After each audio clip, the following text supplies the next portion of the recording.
রূপনগরের এক গ্রামে সোফিয়া নামে ৭ বছরের একটি মেয়ে বাস করত।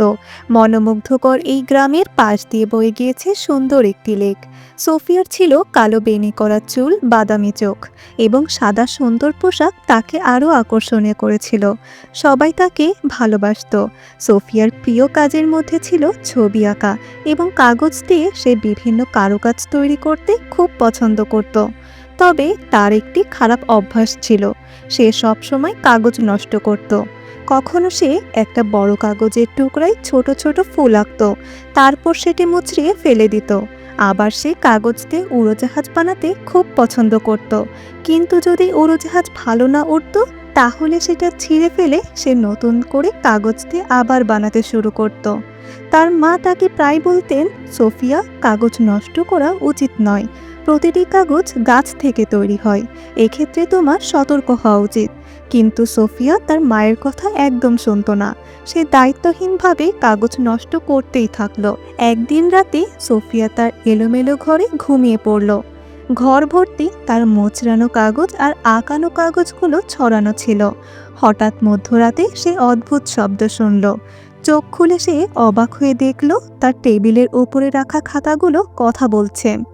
খাতা অভিযোগ করল, এটা একদম ঠিক নয়, সোফিয়া আমাদের ঠিকমতো ব্যবহার না করেই নষ্ট করে। তারপর ডাস্টবিন থেকে মোচড়ানো কাগজগুলো কথা বলা শুরু করলো। একটি কাগজ কেঁদে কেঁদে বলল, আমরা এক সময় একটা সুন্দর গাছের অংশ ছিলাম, আমরা বছরের পর বছর ধরে বড় হয়েছি, আকাশ ছোঁয়ার স্বপ্ন দেখেছি, কিন্তু কয়েক সেকেন্ডেই আমাদের কেটে ফেলা হয়, আর এখন আমরা এখানে আবর্জনার ঝুড়িতে। সোফিয়া বিশ্বাসই করতে পারছিল না, সে ফিসফিস করে বলল, এটা কি সত্যি? ঠিক তখনই খাতা উত্তর দিল, অবশ্যই সত্যি সোফিয়া, তুমি যখন খাতা নষ্ট করো তখন আরও গাছ কাটা হয়, আর এতে বহু বন ধ্বংস করা হয়।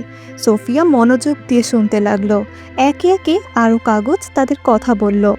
এক সময় একটি কাগজ দুঃখ নিয়ে বলল, তুমি যখন কাগজ নষ্ট করো তখন নতুন কাগজ তৈরির জন্য আরও গাছ কাটা হয়, একটা গাছ বড় হতে কয়েক দশক এমনকি শতাব্দী লেগে যায়, কিন্তু মানুষেরা কয়েক মিনিটেই সেগুলো কেটে ফেলে। আরেকটি কাগজ বলল, সোফিয়া, তুমি কি জানো যখন একটা গাছ কাটা হয় তখন কি হয়? পাখিরা তাদের বাসা হারায়, গাছে থাকা প্রাণীরা তাদের আশ্রয় হারায়, এমনকি হাতির মতো বড় প্রাণীরাও তাদের বাসস্থল হারায়। তৃতীয় কাগজটি গম্ভীর গলায় বলল, গাছ কেবল প্রাণীদের বাড়ি নয়, তারা বাতাস পরিষ্কার করে এবং অক্সিজেন উৎপন্ন করে। সোফিয়ার চোখ ভরে গেল অশ্রুতে, সে বুঝতে পারল তার দায়িত্ব জ্ঞানহীন কাজগুলো কতটা ক্ষতিকর। সোফিয়া তার ভুল বুঝতে পারল এবং মাথা নত করে শান্ত গলায় বলল, আমি কিভাবে এই ক্ষতিপূরণ করতে পারি? পরদিন সকালে সোফিয়া তার টেবিল এবং ডাস্টবিন থেকে সব কাগজ জোগাড় করলো। সে যেগুলো এখনো ব্যবহার করা সম্ভব সেগুলো বাছাই করলো এবং ছেঁড়া পাতাগুলো দিয়ে একটি নতুন খাতা তৈরি করলো। সেই দিন থেকে সে প্রতিটি কাগজ সতর্কতার সাথে ব্যবহার করা শুরু করলো। স্কুলে সোফিয়া সে যা শিখেছে সেগুলো তার বন্ধুদের শেখালো। সোফিয়া তাদের জানালো, যখন আমরা কাগজ নষ্ট করি তখন গাছ ধ্বংস হয়, প্রাণীরা তাদের আশ্রয় হারায় এবং আমাদের গ্রহ ক্ষতিগ্রস্ত হয়, এজন্য আমাদের বন রক্ষা করতে হবে। সোফিয়া তার পরিবারকে কিছু গুরুত্বপূর্ণ পরামর্শ দিল। তার এই পরামর্শের মধ্যে ছিল ছাপানো বিলের পরিবর্তে ডিজিটাল বিল ব্যবহার করা, সংবাদপত্র কেনার পরিবর্তে অনলাইনে খবর পড়া, কাগজের ন্যাপকিনের পরিবর্তে ধোয়া যায় এমন কাপড়ের ন্যাপকিন ব্যবহার করা।